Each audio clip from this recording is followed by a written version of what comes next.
It's WG, bring your SMB, you've read the title, seen the thumbnail, why shouldn't you summon? And especially what's going on with the Ancestral Shards. So we have these two banners right here, but we just got the announcement that we now have a new character coming up. On the 7th, we're getting our 7th ancestor, and that is going to be a alternate Aiona, timeless Aiona. So we have the first triple character in Aiona, Starry-Eyed Aiona, and Timeless Aiona.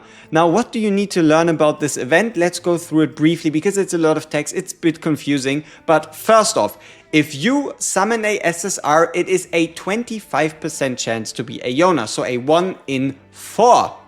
If you do not get a hero within 60 summons or within 59, the 60th is guaranteed to be an SSR. So far, so good. This time, instead of the limited pity where it goes limited 50-50 and then ancestor or limited, it's a different one. And that is if you go 119 summons without a timeless Aiona, you're guaranteed to get her next. But there's also a special mechanic introduced in this event, and that is if you do 10 summons, you get a 10 pull. If you do 50, you get a 10 pull. And if you do 100, you get another 10 pull. Which means overall, you only need 90 summons. You need 90 summons to guarantee yourself a timeless Aiona in the worst case scenario. On top of that, also once you do 30 heralds, you get a heirloom chest. We're not quite sure what's in there yet. And then if you do 70, you get the avatar Cycle of Destruction, which should just be an avatar for your character in the top left.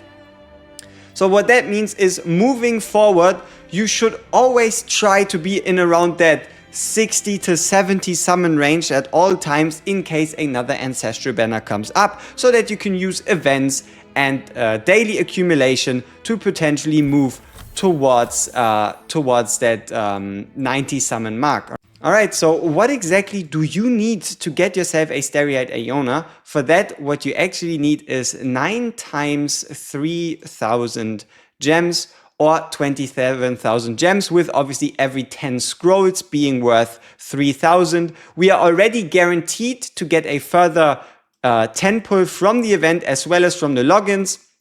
So we can subtract another 6,000. So overall, we're looking at 21,000 gems or 70 summons. This is what you're going to need. And keep in mind, there's still going to be more login events, more rewards, and more ways to get them. But currently you're looking at between 60 to 70 summons that you have to get stand right now to be guaranteed a Starry-Eyed Aiona in the worst case pity scenario. But you could obviously also get her within your first 10 pull, don't get me wrong. So looking at these limited banners, if you already have a Fleeting Bella and if you already have a Lorelei, just stop. Just stop, just save. And wait, especially until we get the kit. We need to know what Aiona can do, but let's be really, she is an ancestor and you want to get her. Now, something that is very interesting and something that is very good about this. Yes, this ancestor comes out of nowhere, but there's something very peculiar, and that this is not a limited ancestor, but when this event ends, you will be able to get her through the standard acquisition methods. Now, what are these standard acquisition methods? That means once the Aiona banner runs out after the 2-week run duration, she'll be there for 2 weeks. You have another 14 days to get these summons total, right? After she runs out, she will be added into this summoning pool right here, alongside all the other ancestors. And now comes the most important part, and you've seen it in the thumbnail already. She will get added into the perfect ancestral shards. So depending on how good she is, if she is better than your average ancestor, if she is a top 4 ancestor, then you want to use your perfect ancestral shard. Why she's not, why she's added in, and if she is obviously worse for whatever reason, I highly doubt it. If she's like the worst ancestor, you can still use the shard before she gets added. But if you haven't yet done your perfect ancestral shard, you are in no rush to do so. So this is what I kind of wanted to let you know.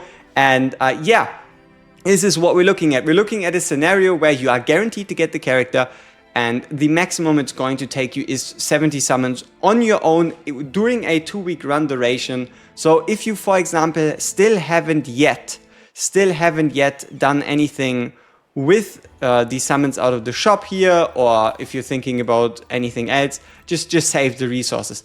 The same is also true right here for this extra summon. If you're really scared about not having enough resources, you can skip out on this one. I've heard of people doing like the 50, the 70, the 120. Keep in mind, it is a daily gem consumption. So yeah, that is pretty much it. Be mindful of the resources, do not summon anymore, and let's have a look at what Aiona can actually do as soon as possible.